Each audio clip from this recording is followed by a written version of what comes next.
A vida sem música seria um erro, dizia Friedrich Nietzsche. Eu sou o Zé Bonner e esse é o Elemento X.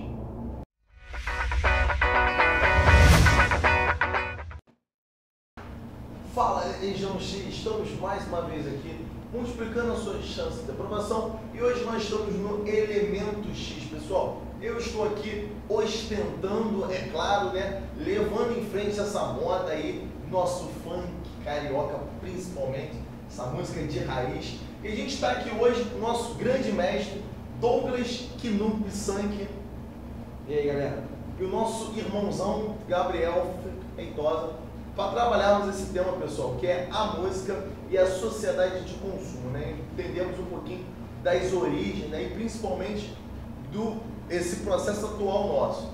A gente sabe que hoje fala-se muito desse lance da ostentação, mas vamos lá na história, né? A gente quer pegar aqui a gênese desse processo. Quando, Gabriel, que a gente pode ver a música como verdadeiramente um produto, né, inserida nessa lógica aí já global? Assim, a música ela tem uma expressão global, basicamente desde o período medieval, se a gente tomar o Ocidente como um mundo, né, naquele período. Mas se a gente vai falar de realmente fenômeno de consumo e entender essa música como um fenômeno de consumo, acho que é interessante pegar ali do movimento da Revolução Industrial, né? Acho que é muito interessante a partir do passagem do século XVII, do século XVIII, 1750, por aí, em que a gente percebe que essa produção em massa gera uma necessidade na própria música, né, de se expandir no mundo ocidental. É muito importante a gente pautar isso, né, porque essa é uma aula que fala sobre música, mas música ocidental. Se a gente for jogar para o Oriente, já é um outro fenômeno, já é um outro negócio, já é um outro contexto completamente diferente. Apesar do Oriente hoje viver um momento de hiperconsumo, né, com essas grandes tigres asiáticos e por aí vai. Mas falando de Ocidente, a Revolução Industrial na Inglaterra é muito importante, né, para entender essa ascensão do fenômeno da música, que depois vai passar por um processo de gravação, né, no final aí do século XIX.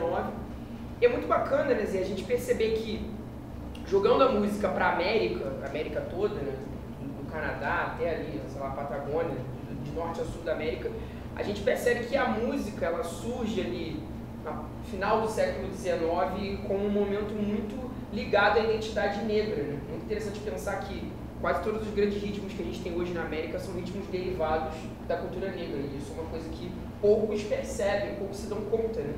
Que já mudou tanto, né? Já foi tão insignificado que a gente já perdeu essa ideia dessa origem.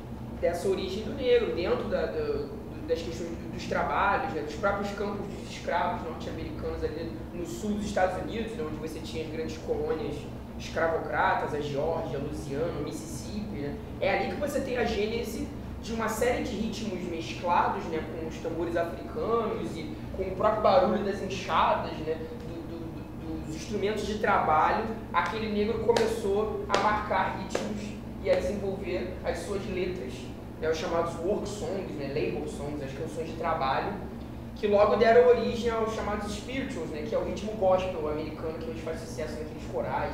E surge um ritmo negro originário aí desses campos de trabalho. E naquele momento a música servia como um alento, né? Servia como um amparo.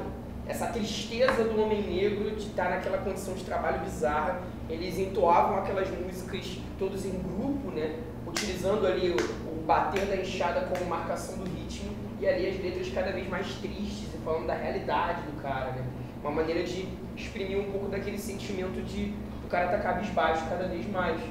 Quando a gente joga isso para o início do século XX, ali, da década de 10 para a década de 20 principalmente, os chamados loucos anos de 20, uma sociedade norte-americana que passou pela sua era de ouro, né, da indústria americana, a indústria automobilística crescente, os irmãos Rockefeller, toda essa ascensão do industrialismo norte-americano, cria esses ritmos elétricos, né, que vão passar a aparecer, né, o jazz e o blues, que eram ritmos acústicos, né, porque estavam ali ligados ao violão e não eram instrumentos plugados, e aí a própria industrialização gerou esse movimento do ritmo elétrico, e é um momento de crescimento da vida noturna, né, desses pequenos shows, desses pubs, em que aí você percebe cada vez mais a música adentrando as questões de consumo, principalmente o tabaco e o álcool, né?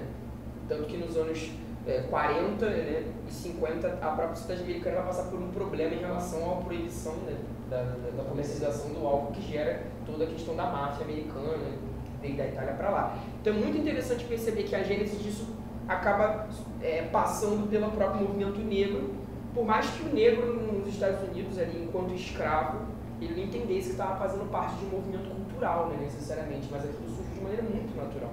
É muito interessante que antes da crise de 29, a gente pode dizer que a música norte-americana ela pautou muito bem essa sociedade de consumo baseado nesse American Way of Life, né? Nesse bom modo de vida americano. E isso veio dos ritmos negros. Muito interessante notar que o principal expoente do jazz americano não é negro, né? É branco, o Frank Sinatra. Você perceber que aí vocês têm uma apropriação dos brancos em relação a esses ritmos negros. Qualquer comparação com Somos Todos Macacos é mera coincidência, né, mestre? Pois é. Acho que é importante isso que você falou, né? Acaba que as coisas viram produtos, né? E porque a gente está numa lógica capitalista e isso vai acontecer mesmo. Eu estou aqui com essa canequinha dos Beatles aqui, que eu comprei porque é dos Beatles, né? Como fã de Beatles eu comprei. A gente vai falar mais dos Beatles à frente, né? Até as perguntas. Mas o virar consumo eu acho que não apaga a questão identitária que está por trás, né, desse movimento negro fortíssimo que cria, né, o blues, que cria o jazz, e 2 décadas ou 3 décadas mais tarde vai criar um novo também, né? Aquele nicho ali, né, de Little Richard, mais alguns, que depois tem o seu grande expoente no Elvis Presley, no rock americano, porque uma banda de rock até hoje ainda é os Beatles, eu quero fazer questão de frisar isso aí. E agora, essa ideia que você falou da Revolução Industrial me ocorreu agora, que isso tem tudo a ver com a literatura também. O romantismo cresce como um movimento, e o romance, como a gente conhece hoje, criado, nesses livros mais grossos, né, Machado de Assis e tantos outros romancistas pelo mundo, eles são criados graças à evolução das máquinas, né, que podiam imprimir aquilo e falir. E também gerou um público alfabetizado, né? Já a música já precisava de menos, né? Já não precisava do público alfabetizado, porque a cultura oral estava ali, né? O blues até hoje, ao contrário do jazz, o maior expoente do blues é o B.B. King, excelente guitarrista, negro, né, que marca essa identidade dele como negro, mas também esse movimento, né, que começou ali nos Estados Unidos, se espraia, né, e mesmo no Brasil, né, acho que ali na década de 10, mais para a década de 20, você tem grandes expoentes do samba que começam a surgir, mas vendendo, né, música para Francisco Alves e tudo, né, esse movimento que é um pouco incipiente nesse início, que você tem ainda, né, tem pouco espaço, né, de canais de mídia, né, para que isso fosse, enfim, veiculado para o grande público. Mas já começa aí, e esse samba, que a gente estava até falando mais cedo, né, sobre a ideia do samba, começando lá com Donga, na casa da tia Ciata, né, essa ideia do samba como um produto da cultura negra, também assim como aconteceu lá no jazz, com o jazz e o blues, produto dessa vinda dos escravos para cá, e dos terreiros, né, da música que surgia ali dos rituais, Coletividade. do candomblé, e até hoje, né, se você para e escuta com atenção, existem pontos, né, eu infelizmente não sou uma pessoa entendida, né, de religiões afro-brasileiras, mas você consegue reconhecer o samba como muito paralelo, muito parecido em alguns momentos com essas músicas do candomblé. Sim, não, perfeito. O próprio batuque, né? Isso depois combina no funk dos anos 80, que as principais batidas de funk que a gente tem hoje, né, o famoso tchum-tchá, isso é ritmo africano clássico de candomblé, e desses ritmos que depois originam o samba. Então tá tudo interligado, é maravilhoso entender esse samba no Brasil, né? Iníciozinho do século XX, ali na região portuária do Rio de Janeiro, começa a surgir aquelas rodas e tal, e muito por conta de também imigrantes da região da Bahia. Não é à toa que o samba tem as escolas de samba hoje têm uma referência muito forte à Bahia, né? A própria cor da portela, o branco e o azul, são as cores da bandeira da Bahia. Nem imagino se tem alguma relação, mas imagino que existe ali um tipo de homenagem, né? Com certeza, porque é um ritmo que veio desses ritmos negros e a Bahia é uma referência da escravidão no Brasil desde o princípio, de Salvador, a primeira capital, enfim. Então você percebe que inicialmente esse samba no Brasil é um ritmo de favelados, é um ritmo de marginalizados, é um ritmo de ex-escravos, que sofrem um preconceito muito grande. E a gente só percebe que o samba começa a aparecer como um fenômeno de consumo nacional e uma expressão da nacionalidade, da brasilidade, como identidade, como você colocou, só depois da Era Vargas. O Vargas é o cara responsável por se apropriar do samba e transformá-lo num produto nacionalista. É porque o produto não é só tudo aquilo que pode ser comprado, né? Mas tudo aquilo que pode servir como uma carapuça, né? Como uma identidade. Não necessariamente aquilo que você paga por ele, mas aquilo que serve a um grupo social específico. É muito interessante entender o produto como isso. Ele atende ao interesse de alguma classe, de algum grupo. E a gente percebe que o samba passa a atender aos interesses de um determinado grupo político no Brasil após 1930. O Vargas ele não se apodera só do samba, né? Ele se apodera do futebol, ele se apodera da rádio, né? Começa a impulsionar esses veículos de mídia mais massificados, cria a Rádio Nacional, né? E na Rádio Nacional você tem ali pequenos pocket shows de artistas, tanto brancos como negros, mas tocando samba ali. E a própria expressão dessa nacionalidade a gente percebe mais à frente na Corona do Brasil, né? Meu Brasil brasileiro. Isso não deixa de ser um produto, né, gente? É interessante perceber que falar de projetos políticos no Brasil, tanto o projeto que transforma o samba como uma nacionalidade, como o projeto anterior que transformou o romantismo, né, numa tentativa de exprimir essa nacionalidade brasileira ali, com os grandes artistas que vão pintar os heróis de guerra, isso não deixa de ser um produto também, né? O produto não é só aquilo que traz dinheiro, mas é aquilo que também traz poder. A diferença é que no caso do romantismo, como um movimento literário, que foi de fato um movimento mais ou menos organizado, né, naquele momento ali, do século XIX, ficou só a Canção do Exílio pra gente, basicamente, né? A Canção do Exílio ficou aí, Minha Terra tem Palmeiras, Onde Canto Sabiá, todo mundo conhece.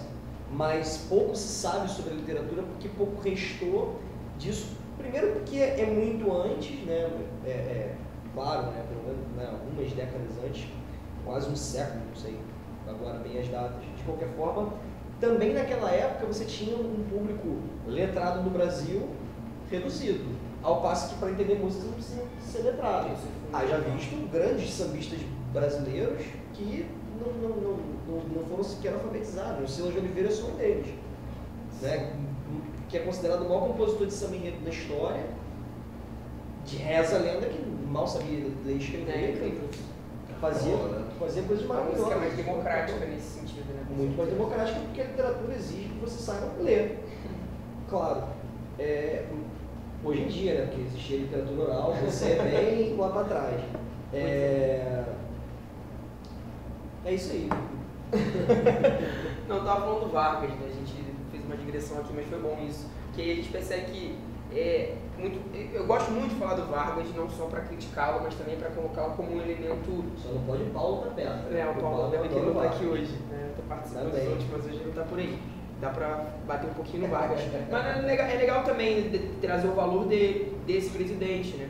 A gente percebe como ele não necessariamente se apropria do samba, mas coloca ele num patamar político mesmo. Óbvio que atendendo a um interesse governamental, a um interesse político, mas é o momento em que esse samba sai da favela e ele começa a aparecer na mídia. Então é importante por esse lado. Por outro lado, você percebe que o Vargas ele atuou como um grande censor, né? Censurando determinadas músicas a partir do DIP, do Departamento de Imprensa e Propaganda, em que ele vai literalmente transformar as letras, né? O samba clássico dos anos 20, dos anos 10, era aquele samba que falava do malandro, né? A figura ali do bom malandro, chapéu branco e tal. Era legal não trabalhar, era maneiro, né, matar o trabalho, né, porque é a vida do malandro boêmio, o clássico malandro da Lapa. Quando o Vargas ele lida com esse tipo de cara, para ele não é interessante, né, a figura do malandro. Para uma sociedade de consumo em que ele precisa consumir a ideia do trabalhismo agora, do bom trabalhador, o samba tem que mudar de figura. Então o samba clássico do Wilson Batista nessa época, né, do bonde de São Januário, né, porque lá no bairro de São Januário, o bairro de São Cristóvão, onde você tem, no estado de São Januário, ser um bairro tipicamente operário, onde passava o bonde. E esse samba do Wilson Batista nos anos 20, né, falava que o bonde de São Januário leva mais um membro otário. Não sou eu que vou trabalhar. A letra falava disso, né? Ele chama o cara que pega o bonde de otário. Quando o Vargas pega esse samba, ele muda. O bonde de São Januário leva mais um operário. Sou eu que vou trabalhar. Ele muda na cara dura o samba. A letra é modificada. Então, se você procurar a letra desse samba hoje, aparece a letra da Era Vargas, não aparece a letra anterior. Ele realmente apagou essa cultura do malandro, ou pelo menos tentou apagar, né? E aí o samba vai falar do bom trabalhador. Ali nos anos 30, nos anos 40, essa é a marca, né, desse samba negro, e vai começar a embranquecer também esse samba a partir aí da Era Vargas, muito importante. A gente tem que linkar aí também que nós já estamos no fim da Era Vargas, né? Estamos aí já com a influência do fim da Segunda Guerra Mundial, uma época de uma liberdade brasileira um pouco quanto maior, né? Estamos aí falando do Vargas afrouxando, já passando aí, né? Não só o seu governo, mas também passando dessa para melhor, né? Na década de 50. Ou não, né? Ou não, né? Vai saber se a gente se paga aqui ou paga lá, né? Enfim. E aí nós já temos a influência da bossa nova, né? Esse período vai ser marcante aí justamente por isso, né? Já por atrair esse público mais intelectualizado, né? Uma música mais interessante, num novo perfil que a gente vai ver qual é a lógica de cantar para um novo brasileiro, né? Brasileiro mais liberto dentro dessa lógica de um presidente mais flexível. Sim, não, a bossa nova, ela, se o Vargas trouxe o samba, né, tirou o samba da favela e jogou, né, para o meio midiático, né, a bossa nova botou o samba em Ipanema, botou o samba nas elites, botou o samba de frente para a praia. É um movimento muito elitista, porque também bebe da fonte do jazz, né? Tem um requinte, a própria voz mais suave, aquela coisa, mas chama para um novo produto, né? Essa brasilidade tipicamente do Sudeste, tipicamente carioca. O próprio JK vai ser o Estúdio Kubitschek, né? Vai ser chamado de presidente Bossa Nova. Então você tem ali um tipo de projeto político também, né? Embora a Bossa Nova seja totalmente é um exagero, né? Mas seja em grande parte alienada, né? Porque não se preocupa muito com questões políticas. Fala do mar, a mulher que passa, o barquinho, e fica por aí. A gente só percebe agora a música como um elemento de consumo talvez revolucionário, ligado a uma contracultura, acredito que dentro do contexto dos anos 60, né? Já aí na Tropicália, no tropicalismo, né? E posteriormente de uma outra forma nessa jovem guarda. O próprio tropicalismo nesses anos 60, esse movimento, ele não se apodera só do samba, mas também se apodera, obviamente, do blues, do jazz, se apodera até de batuques, né, de ritmos brasileiros, o afroxé, o forró que está ali aparecendo. É muito plural, né, o movimento do tropicalismo. E inserindo já o elemento elétrico na música brasileira, que é inédito, né? Acredito que a própria Tropicália, ela não se ateve só à questão acústica, já trouxe o elemento do rock, que foi fundamental nesse processo. Não sai daí, que a gente vai falar agora da bossa nova. Você vai dar boleiro na picanha! Essa ideia que as pessoas têm, né? A bossa nova, ela verdadeiramente se identifica com um ritmo carioca. Agora, se a gente fosse voltar um pouquinho para entender até essa ideia do samba brasileiro, né? As pessoas acabam tendo essa fixação samba, rio. Como é que a gente pode ver isso de um outro viés, Douglas? Complementando aquilo que o Biel falou um pouco antes, né? Essa relação entre Bahia, o samba e o Rio de Janeiro, a gente não pode esquecer que o samba não é um produto, como ele colocou, inteiramente nacional. A gente não pode achar que no Brasil inteiro se consome, né, por assim dizer, o samba, como em alguns determinados lugares, né? Os movimentos musicais no Brasil são plurais, né? Só que nesse momento do Vargas, como em diversos outros momentos, como de repente até hoje, né, existem programas governamentais, né, que vendem ali no português, o português do Brasil, como se o português fosse falado igualmente no Brasil inteiro. Isso é uma falácia. E como se a língua portuguesa fosse a única falada em território nacional também. Não é. Então, assim, o samba é um produto tipicamente carioca, tem suas relações também com a Bahia, como o Biel bem colocou. Ele sai, né, hoje, claro, e aí hoje em dia com fenômenos de informatização, até de globalização, né, a gente pode dizer que esse contexto que era mais local, ele se espraia um pouco mais para o território nacional. Então hoje todos nós podemos consumir samba. Ao mesmo tempo que todos nós podemos consumir axé, que vem da Bahia, todos nós podemos consumir forró, que vem já mais, né, do Nordeste, e por aí vai. Então naquele momento era interessante para o Vargas, como foi interessante na ditadura, como em vários momentos, né, criar uma identidade nacional que até hoje a gente não tem. Né? Essa ideia que a gente tem uma coisa que une todos os brasileiros, não, todo mundo está aqui, alguém delimitou as fronteiras, acabou. É isso. Então, e aí depois a bossa nova vem com um estilo de vida já completamente diferente, né? A ideia do uísque, a ideia do homem que quer, que se apaixona, que é conquistador. Vinícius de Moraes se casou não sei quantas vezes, tem um papo desse também, e as pessoas falam que não é que ele era mulherengo e gostava de trair, é que ele se apaixonava mesmo o tempo inteiro. Então, muito intenso. Né? Tem uma história, né, que o Figueiredo demitiu, acho que foi o Figueiredo, um dos generais, né, que foi o presidente, demitiu o Vinícius de Moraes, e ele fala, realmente, alguns diplomatas foram demitidos por pederastia, mas o Vinícius de Moraes foi demitido por vagabundagem. Quer dizer, o cara que estava mais preocupado, né, em fazer música. Mas também, né, Vinícius era um diplomata, e o Vinícius tem um papel fundamental na volta do Chico Buarque, do alto exílio, né, que também o Chico Buarque não foi exilado. Né? O Chico Buarque decidiu meter o pé muito conscientemente, porque não se sabia o que poderia acontecer. Ele volta, né, com Apesar de Você, ainda durante o regime ditatorial, muito auxiliado pelo Vinícius de Moraes e com essa ideia de, olha, volta fazendo barulho, senão você pode sumir.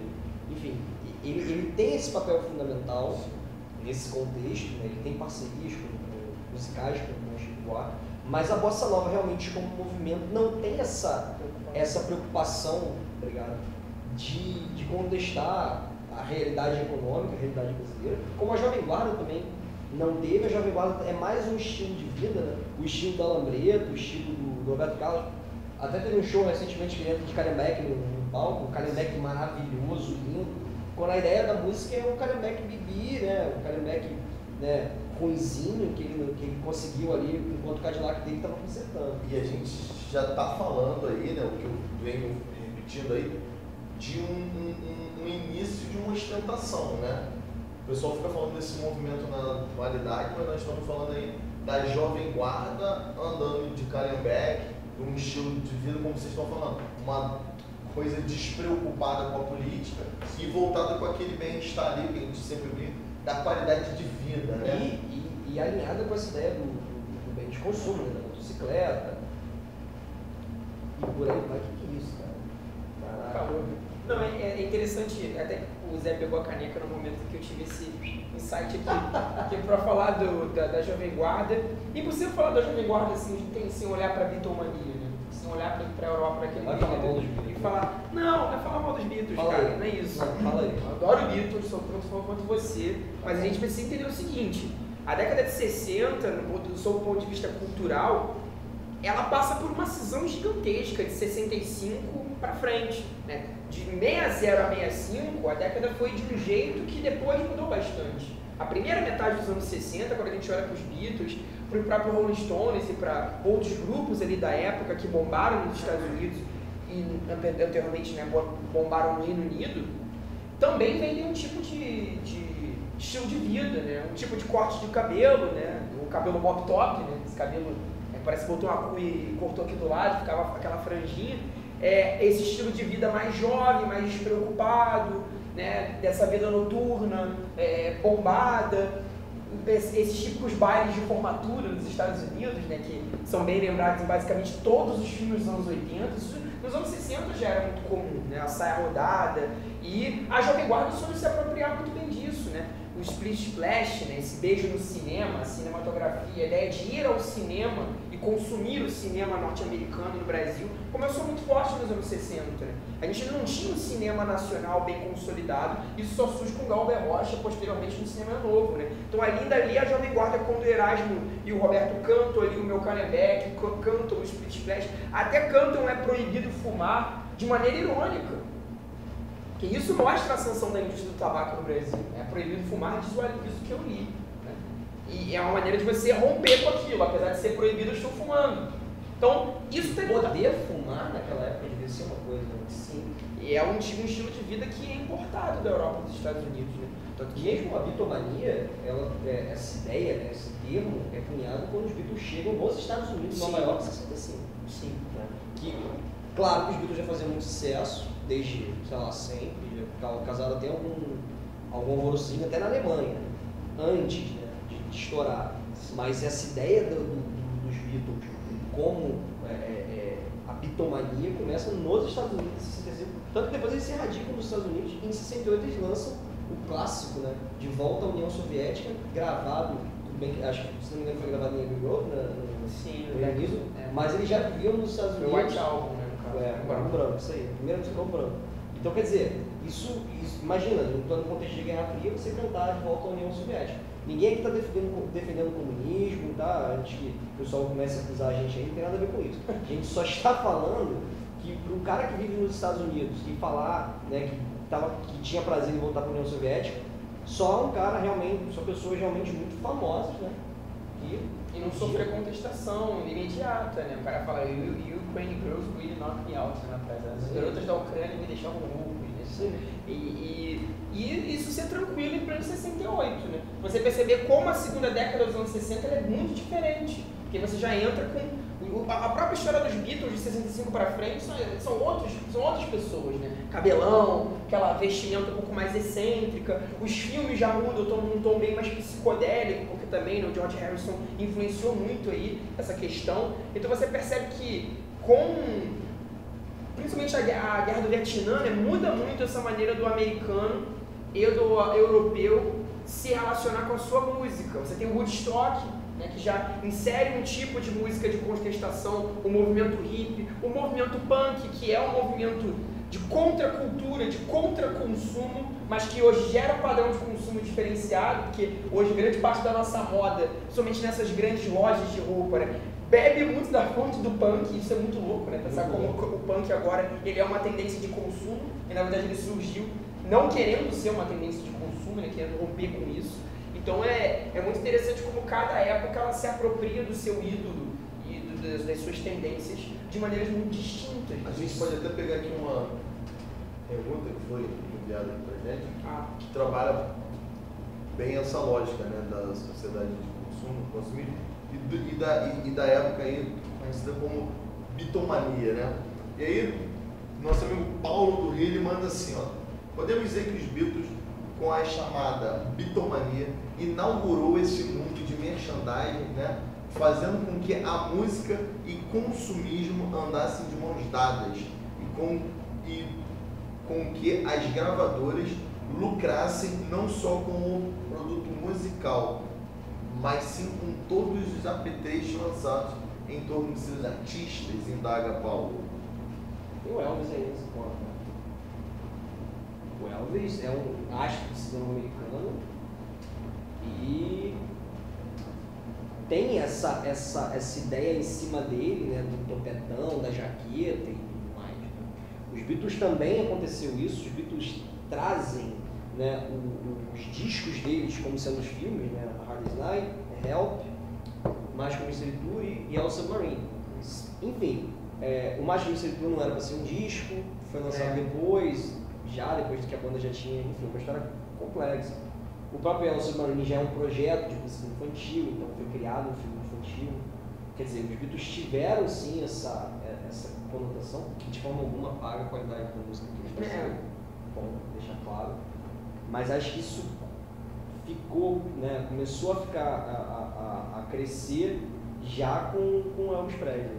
Antes mesmo, né? Eu acho que a pergunta do Paulo é mais porque a bitomania a gente não fala de uma Elvis mania, né? Tem um símbolo muito grande, os Beatles como símbolo de consumo, por todos os símbolos que envolvem o grupo, né? O Elvis já havia começado antes mesmo a vender a sua imagem de maneira um pouco global, mas eu acho que os Beatles, eles realmente extrapolaram limites, assim, limites, os caras tocam no Oriente, né? Eles tocam no Japão. Eu não conheço tanto a biografia do Elvis para saber se ele fez sucesso no Oriente na época dele. Hoje, com certeza, ele faz ali, que é global, né? Mas o cara, um grupo, né, de garotos Na década de 60. na década de 60 fazer um show no Japão, né, e lotar um estádio, é um fenômeno muito louco, né? Então, realmente, eu acho que essa pergunta é interessante porque existem controvérsias, obviamente. Eles não foram os primeiros, mas eu acho que eles vão expandir limites que talvez outros artistas não tenham feito antes deles. Tá aí, tá respondido, Paulão. Agora vamos saltar aí um pouco, senão a gente já falando só dos Beatles aqui, né? Passar um pouco Tem mais vários programas. Uma pessoa aqui é muito viciada em Beatles, fica complicado aí de curtir esse pessoal. Vamos partir um pouco já para a década de 80, no contexto brasileiro, já voltando para cá. A gente entende que esse período vai ser marcado por um processo de militância das bandas, né? Elas retomam esse contexto político e são músicas mais rebeldes, de crítica, né? Como é que a gente pode associar essas bandas, né? Um sucesso aí clássico nosso, que é a Legião Urbana, né? Com o contexto da época em que o Brasil passava aquele processo de recessão, a década perdida. Como é que a gente pode fazer uma relação aí da música como esse produto de rebeldia? Tem essa coisa, né? Os movimentos musicais acabam respondendo muito ao momento em que as pessoas estão vivendo, as pessoas estão compondo, as pessoas estão cantando. Mesmo a Tropicália respondia àquela repressão da ditadura. Os Secos e Molhados, né, com aquela performance super exacerbada do Ney, que ele mantém até hoje, né, é uma característica dele, eu acho maravilhoso. Sim. Mas é uma resposta a algo que queria que aquilo não acontecesse, né?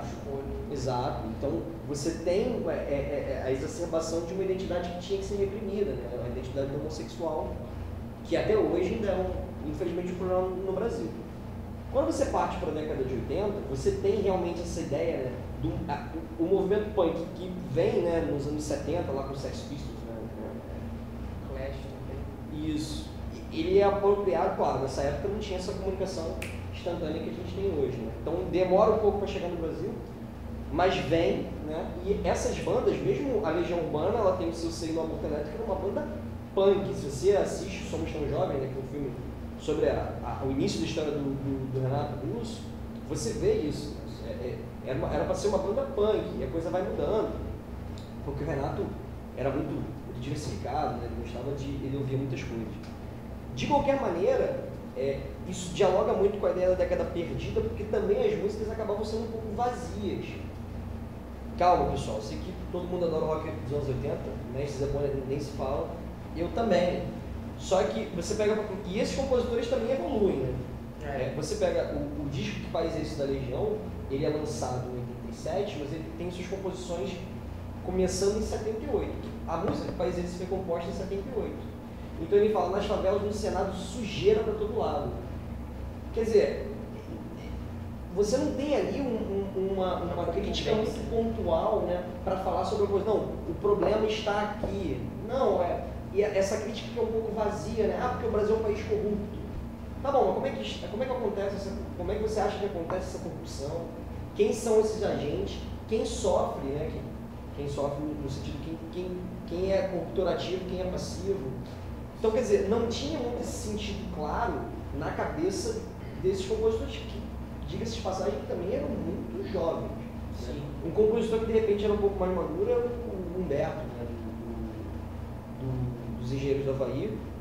Ele já tem essa ideia um pouco maior, ele já conhece os regimes ditatoriais, né? Em Cuba, em outros lugares, né? No Chile. Então, você tem essa galera e eles vão também amadurecendo. Mas essas letras, principalmente nesse começo, você tem Paralamas começando a fazer sucesso com Vital e Sua Morte, mas que não é feliz. né? É. A própria crítica dos Titãs à polícia já me parece uma coisa um pouco mais contundente, né? E essa crítica continua aí, né? Esse debate continua, você tem aí o debate da desmilitarização, quer dizer, eles vão crescendo, mas os Titãs lançaram uma música recentemente chamada Vossa Senhoria, cujo refrão consiste em xingar os políticos que não... Você nunca ouviu isso, não? Filho disso, bandido, corrupto, ladrão, filho de novo. Esse é o refrão. Enfim, a música é até divertida, mas não existe uma grande, né, assim, uma grande contestação ali muito clara. Então, assim, quando a gente sai desses anos 80, você tem o início da década de 90 que já começa a ser totalmente plural.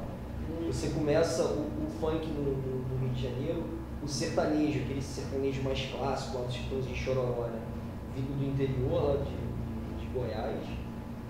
E vai, né? Você tem compositores, algum pequeno movimento, o pagode começa a se tornar um gênero também aqui no Rio de Janeiro. São Paulo, Rio, Recife. Isso, muito famosos, né? É legal essa ideia da pluralidade dos anos 90. Nos anos 90 é uma década que está começando a ganhar uma identidade musical. Aliás, o rock também, só para complementar, o rock continua, né? Os Skanks surge aí, o Charlie Brown surge aí, né?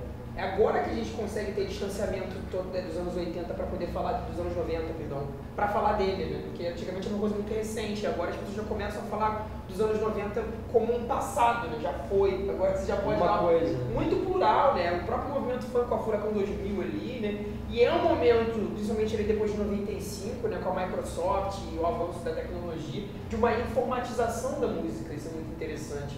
Porque muitos pensam que é um momento em que o consumo da música ele decai, porque as gravadoras começam a falir, né?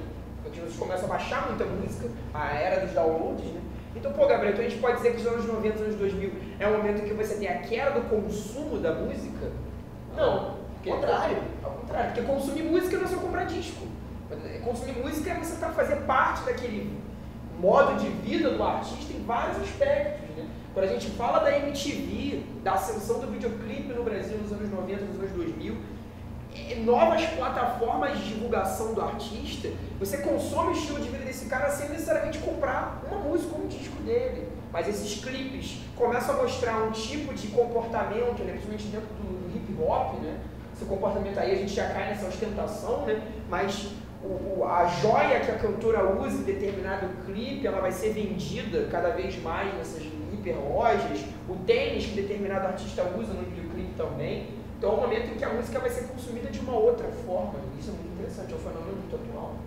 Essa ostentação aí, então tá certo. Pessoal, a gente vai terminando aqui, lembrando que infelizmente a gente sofreu uma crítica dos anos 80 aqui, sobre músicas vazias, né? Lembrando que Yellow Submarine não é vazio porque o Submarino é amarelo. Que se fosse azul, vocês estão perdidos. Pessoal, fica a dica, beijo.